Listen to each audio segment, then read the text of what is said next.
Ready to take your English to the next level? This video is for you. I am Sunil. I'm going to teach you 12 advanced English words that will make your English more impressive. You're going to sound way more sophisticated and impressive than you do. You're going to learn a lot of words here, 12 words. I have kept the definitions very simple to understand. I'm going to give you plenty of example sentences so that you understand how to properly use them in your sentences. Because unless you know how to use a particular word in a sentence, the knowledge of this word is of no use. Trust me, I assure you, you need to understand how to put a word in sentences if you really want to use it, if you really want to sound impressive, and if you really want to get the benefit of the knowledge of that word. You should know how to put that in sentences. So I'm going to teach you all of that. You're going to learn the advanced English dozen. I'm going to teach you the advanced dozen because this is a list of 12 words. So let's dive right in. The first word is unrelenting. There's an unrelenting appetite in this country for reality shows. To win, Seth frickin' Rollins has to be unrelenting. Unrelenting. Unrelenting is an adjective in English. If something is unrelenting, it does not become less severe. It does not stop. If a person is unrelenting, this person is determined to do whatever he wants to do. And he does not give up. And he does not reduce the intensity of hard work that he puts into the work. Okay, so a person could be unrelenting, or anything that's unrelenting is severe, and it does not become less severe. So, for example, I can say the rain was unrelenting for 3 days. This means it continuously kept raining. It rained non-stop. The rain was unrelenting. The rain was unrelenting for 3 days. It means for 3 days it rained non-stop. His unrelenting hard work led him to success. This means he did not stop working hard. He continuously kept working hard, and his unrelenting hard work led him to success. It means he became successful. Why? It was all due to his unrelenting hard work. The noise from the construction site was unrelenting. This means the noise kept bothering me. The noise from the construction site was unrelenting. It means it was not stopping. It was non-stop. It was incessant. It was a nuisance for me. So something is unrelenting. I can say that his efforts were unrelenting. This means his efforts were non-stop. He kept putting in the effort into whatever he was trying to do. So something is unrelenting. Something is unrelenting. Fine. I hope now you know how to use the word unrelenting in your sentences. It's an adjective. If something is unrelenting, it is severe. It doesn't become less severe. It remains strong and it doesn't weaken. Fine. It's unrelenting. So by your unrelenting support, you can help my channel reach more people. You can help me reach more people and change their lives for the better. Let's move on to the next word now. Manhandle. When you manhandle a person, you treat him in a pushy way, in a harsh way.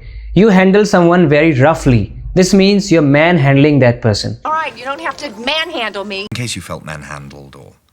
Don't manhandle the crowd. It means don't handle the people roughly. Don't push them. Don't be so harsh with them. So don't manhandle the crowd. Manhandle also means to move something heavy using your physical strength. Like I manhandled the old fridge into the truck. So maybe I wanted a new fridge, so I manhandled the old fridge into the truck. So I manhandled the fridge. It means it was heavy, and I guess I didn't do it. I mean, all of us, 4 of us. There were 4 of us, and we manhandled the fridge into the truck. Okay. Do not manhandle the cupboard on your way, or you might break it. You might break some part of it. So you manhandle a heavy object. It means you use a lot of physical strength to make it move. Like we manhandled the boat to the water. The boat was really heavy, and a lot of people tried to push it into the water. They manhandled the boat to the water. I was manhandled by the cops. It means the cops handled me roughly. They didn't show me any decency. They didn't show me any respect. They manhandled me. So when someone manhandles you, you know how to describe it. When someone treats you that way, or if it happens to anybody else, you can describe it. You can tell someone how some person was handled by someone. He was manhandled. So you manhandle someone. Like, look at the word itself. You will understand why it means what it means. Manhandle. You handle something like a man. And men are often considered to be really powerful. They're powerful, they're strong, and they use their physical strength to handle things, to handle issues, right? So you manhandle a person, or you manhandle a heavy object. So I guess this must be enough for you. Now you know how to use the word manhandle in your sentences. Don't forget to use these words in the sentences, in your own sentences. Unless you do that, it's of no use learning these words, okay? And if possible, you can leave a few example sentences that you've made on your own in the comments below, and I'll be happily reading them and I will respond to them. Let's move on to the next word now. Shackle. This is our next word. It can be used as a noun, it can be used as a verb. You know you are forbidden to remove your shackle. It's the chains that people shackle themselves with. When it's used as a noun, a shackle refers to a metal ring that you use to limit someone's freedom, to detain someone. You don't let a person move away because you put chains and rings on their ankles or on their wrists. This way they can't go anywhere. You refrain their movement. You restrain their movement. You don't let them go anywhere. So I should have used the word restrain, not refrain. Refrain means something else. You refrain from doing something, it means you avoid doing it. You restrain someone's movement. You snatch their freedom from them. So these are shackles when they're used as nouns, like they put shackles on the prisoner. You can use shackle as a verb. You shackle a person. It means you restrain his movement by putting these rings or chains on his body, on his ankles, on his wrists, so that he cannot move away. For example, the soldiers were instructed to shackle the captives. The captives, by captives I mean all the people that they had held hostage, all the people that they had detained, so all the people that they had locked up somewhere. So when you shackle a person, you don't let him move, you don't let him go anywhere, because you put these rings, chains on his ankles, on his feet. So the soldiers were instructed to shackle the captives. I can say the police will shackle the suspect. Who is a suspect? Someone you doubt, someone you think must have committed a crime is a suspect. So the police will shackle the suspect so that he cannot move away. Shackle can be used figuratively. So I mean, when something stops your progress, when something doesn't let you go ahead, it means it is shackling you. Your fear can shackle your ability to speak English the way you're supposed to speak. So something shackles your progress, your movement. Figuratively, it means it doesn't let you go ahead. Sighting. An occasion when you see something is a sighting. For example, there was a sighting of a bear in the forest. This means somebody saw a bear in the forest. There was a sighting of a bear in the forest. The police had a sighting of the thief. The police had a sighting of the thief. It means the police saw the thief on one occasion at one point of time. So the police had a sighting of the thief. The sighting of a shooting star is very special. It means when you happen to see a falling star, that's a shooting star. So this sighting is wonderful. It's a very special thing, isn't it? So the sighting of a shooting star is always very special. So a sighting is one occasion when you see something, you happen to see something by chance, especially something unusual, something odd, something you don't expect to see. So there was a sighting of Salman Khan in that town. This means somebody saw Salman Khan in that town. So there was a sighting of someone, or someone has a sighting of someone or something. So a sighting is, you know what sighting is now. I don't need to repeat it so many times. Actually, I do it intentionally. I want to keep repeating the sentences, keep repeating the words so that you understand what they mean and you remember what they mean so that you can make sentences with them when the need arises. Let's move on to the next word now. Subversive. When a person is a subversive, it means this person tries to overthrow an established system of government or someone's beliefs, anything that's big. And he does it secretly, he does it indirectly. He was a subversive. This means he was trying to destroy, overthrow or undermine the established system of beliefs or the government. An action could be subversive. You do something to indirectly harm something.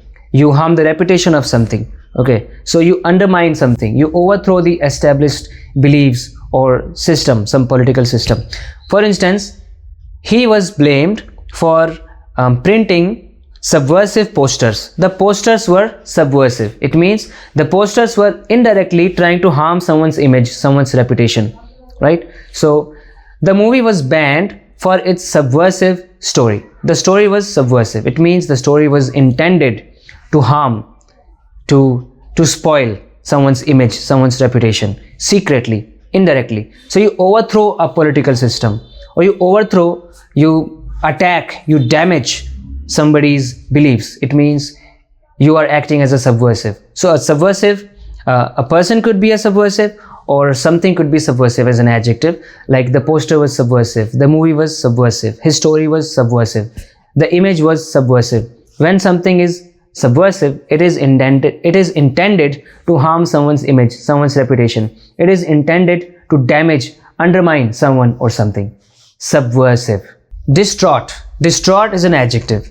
It means being extremely upset. When you're extremely upset about something, so much so that it hampers your ability to think. You cannot even think clearly. You're so upset. You're extremely upset. You're distraught. I mean, he's understandably distraught, but... I read it out as a bit of a joke, really, but Boo was distraught. He was distraught when he found out that you'd taken all of our research.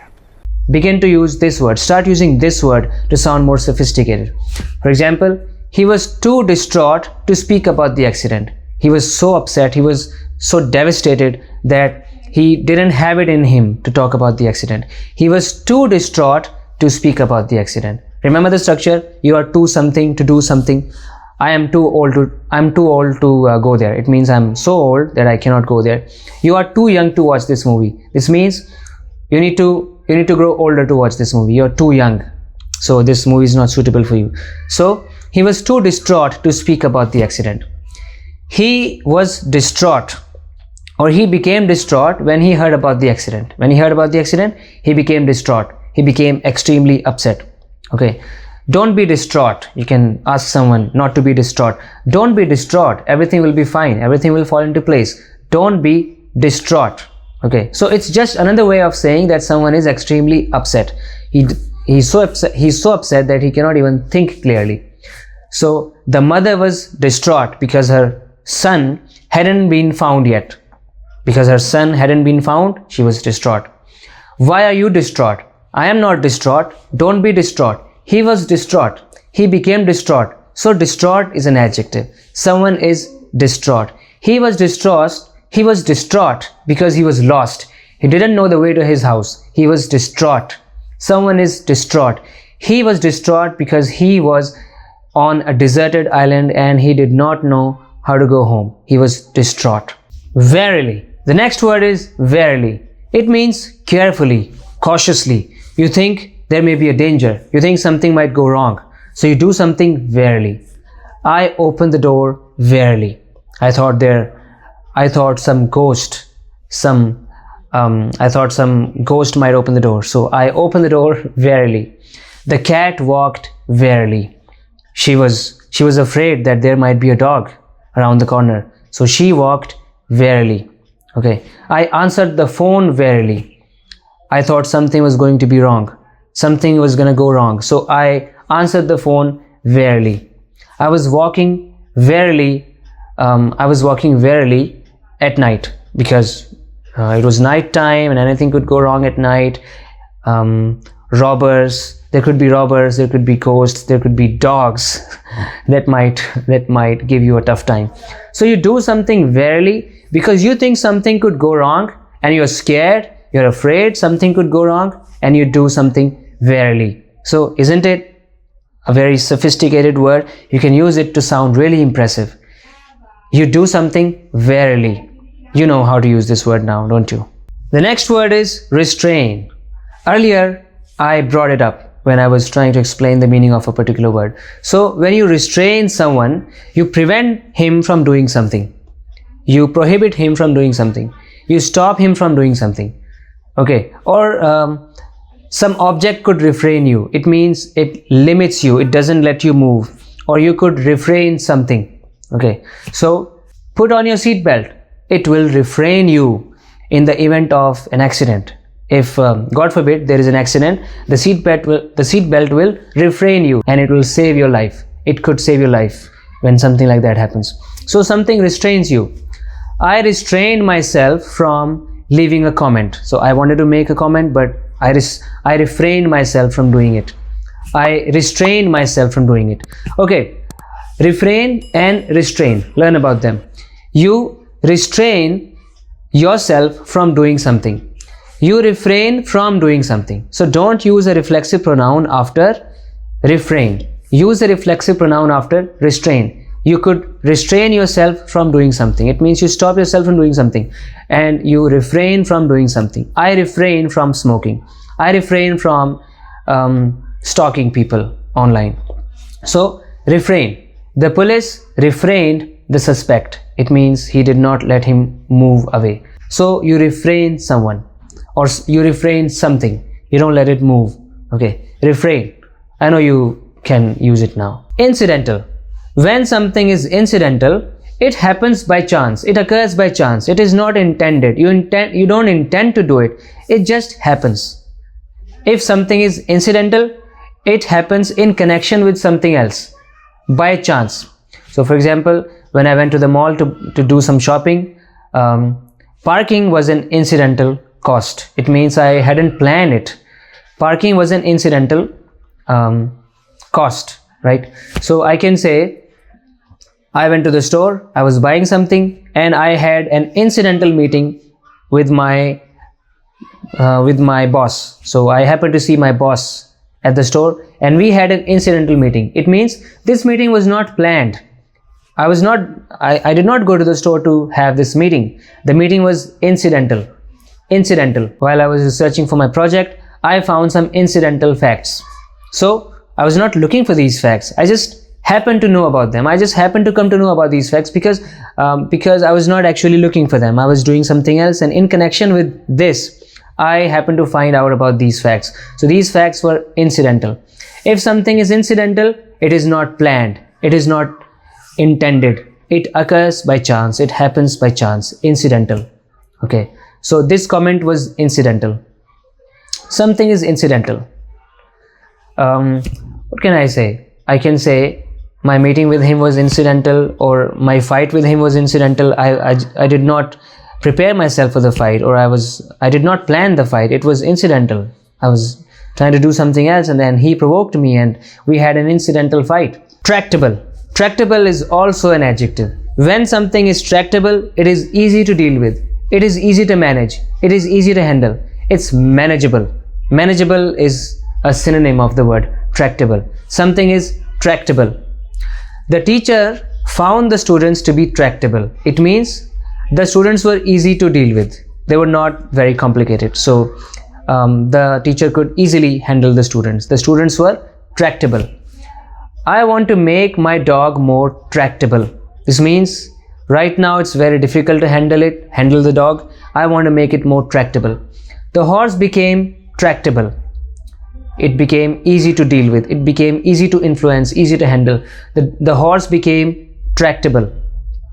Okay. Break your project into tractable tasks. So tractable tasks, I mean the tasks that you can easily deal with, the tasks that you can easily do or complete. So tractable tasks. If something is tractable, it is manageable. You can deal with it. It is not very hard. It is tractable. So I guess I want these words to be tractable. That's why I'm giving you plenty of example sentences every time I introduce a word.